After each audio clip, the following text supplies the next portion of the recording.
the Supreme Court to hear the first major abortion case since the new Supreme Court. I call it the Roberts II Supreme Court. This is with the addition of Neil Gorsuch, Brett Kavanaugh, Amy Coney Barrett. So you've got a expanded conservative bloc at the Supreme Court of the United States. You have a case coming out of Mississippi where Mississippi passed a law that basically, in essence, said after 15 weeks of the baby's life, unborn child's life, that abortions would be prohibited except in the case of the life of a mother, medical emergency, and fetal abnormality. Now, what's interesting about this, and we point this out in the brief that we filed in support of this, and that is this is really going to be a question of whether the stare decisis, that is Roe versus Wade, is still the framework upon which these cases should be reviewed. If our position is correct that Roe v. Wade was wrongly decided and the Casey case was wrongly decided, then stare decisis should not prevent the Supreme Court of the United States from following the law that was enacted in Mississippi. It should not.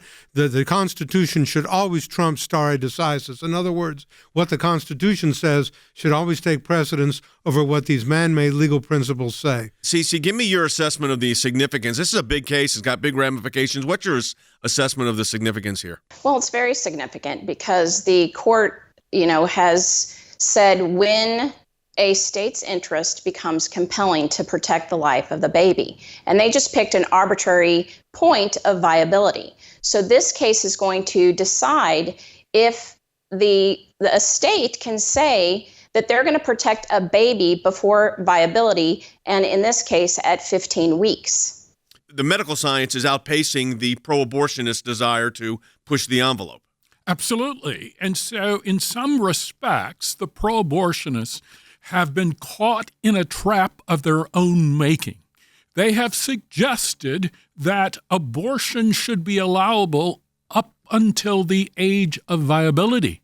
But the age of viability is now coming down quite sharply. So that should mean that states should be allowed to impose restrictions on abortion to protect the life of the mother, the health of the fetus, and to protect humane treatment of human beings.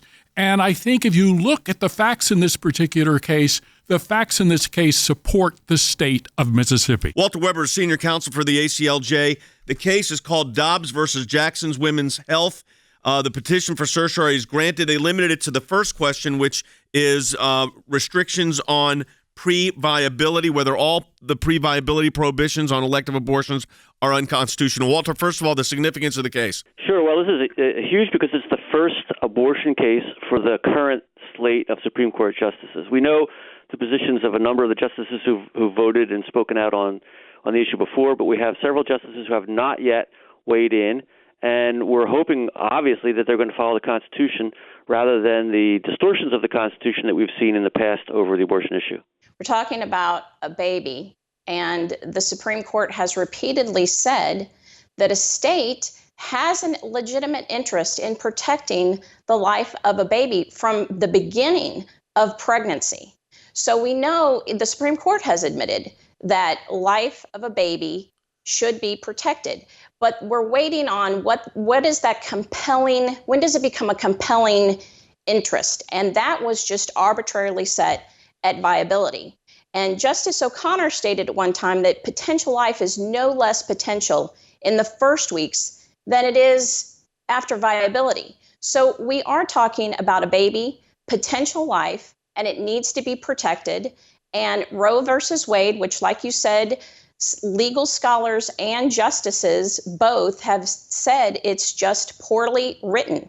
And so we need to go back to what the Constitution states. There is no right to abortion in the Constitution, and hopefully this case is going to bring that issue to the forefront. We talk about elections having consequences. Now you got a new Supreme Court. This is going to be a big test for that Supreme Court.